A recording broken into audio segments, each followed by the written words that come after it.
Thank you for the opportunity to testify this morning about how the cover-up of President Biden's mental decline endangered America's national security and undermined the Constitution. The U.S. Constitution vests executive power in a single person, the president. At the founding, the president exercised the executive power through only a small group of trusted advisors and personnel.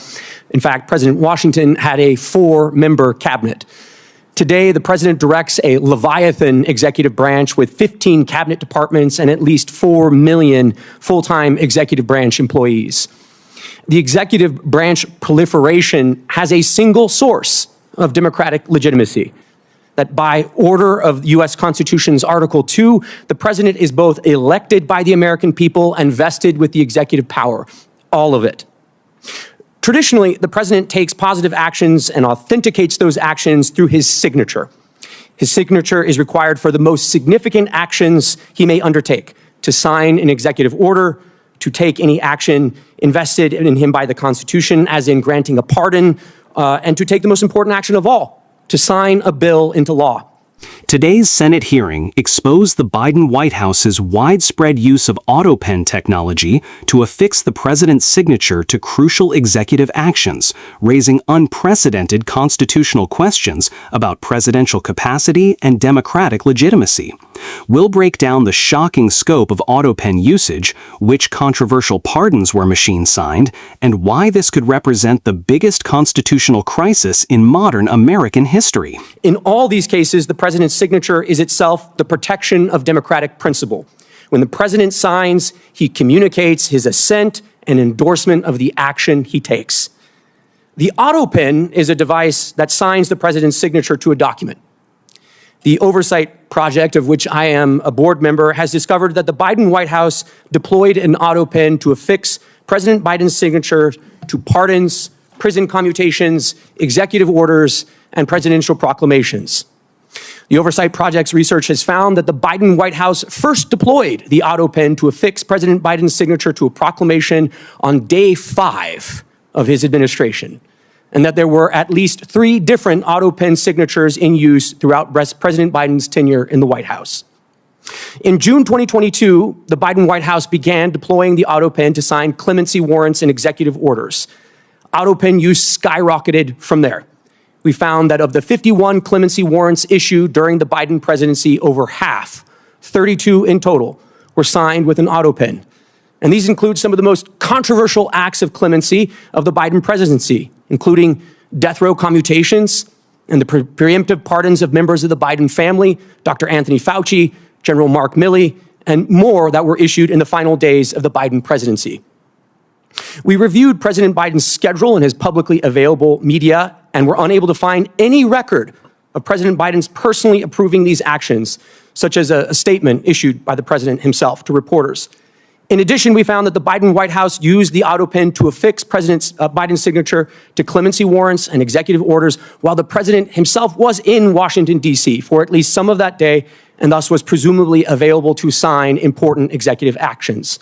Finally, we found multiple days where President Biden wet-signed a bill into law, but used an Autopen to issue an executive order or for other important executive actions.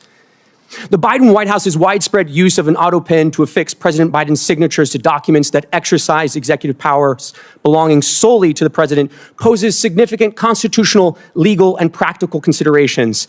Once the president's signature is copied and loaded into the Autopen, the machine can sign documents as the president himself would. To be blunt, by using the Autopen, anyone can sign documents as the president himself. Now, to be clear, I'm not here today to suggest that the Autopen is bad. It's just technology. I'm here today because of questions concerning President Biden's capacity and whether the Autopen was used to usurp presidential power or to conceal the president's decline.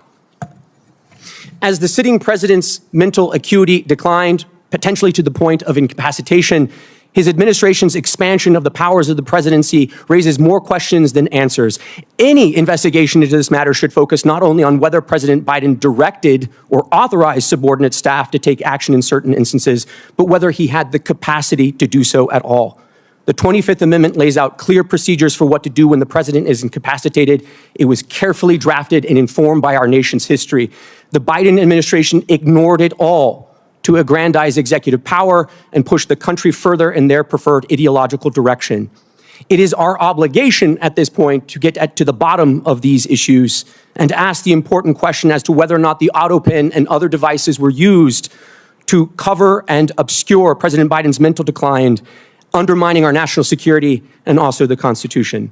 The testimony revealed that Biden's White House deployed Autopen technology from day 5 of his administration, with at least 3 different mechanical signatures in use throughout his presidency. This wasn't occasional convenience, it became systematic policy.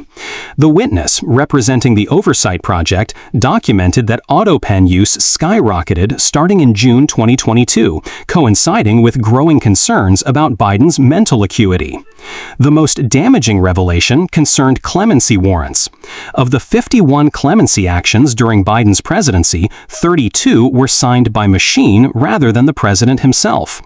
These weren't minor administrative documents, they included death row commutations and the controversial preemptive pardons issued in Biden's final days, protecting family members, Dr. Anthony Fauci, and General Mark Milley from potential prosecution.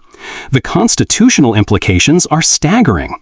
The witness explained that presidential signatures serve as protection of democratic principle.